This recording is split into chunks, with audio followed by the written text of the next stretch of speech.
నొప్పి మాయం సర్జరీ దూరం ఆపరేషన్ లేకుండా మోకాళ్ల నొప్పులకు ఆధునిక చికిత్స ప్రాణ పెయిన్ క్లినిక్.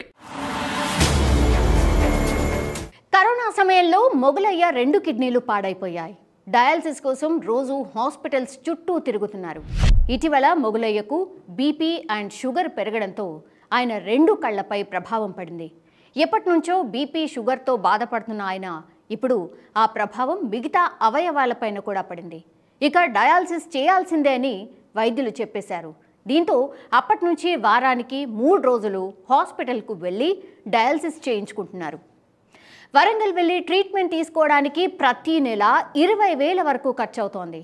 అలా ఇప్పటికే 14 లక్షలు ఖర్చు చేశామని మొగలయ్య భార్య కొమురమ్మ ఆవేదన వ్యక్తం చేస్తూ చెప్పారు. నమ్ముకున్న కళ్ళ ద్వారా మేము సంపాదించుకున్న 8 లక్షలు ఖర్చయిపోయాయని, ఇంకా మరో 6 లక్షలు అప్పు చేయాల్సి వచ్చిందని ఆమె చెప్తూ ఉన్నారు. ఈ వార్తపై స్పందించిన మంత్రి హరీష్ రావు మొగలయ్యకు అండగా నిలిచారు. అతనికి కావాల్సిన మందులు, డయాలసిస్ సేవలు అందేలా ఏర్పాట్లు చేయాలని అధికారులకు సూచించారు.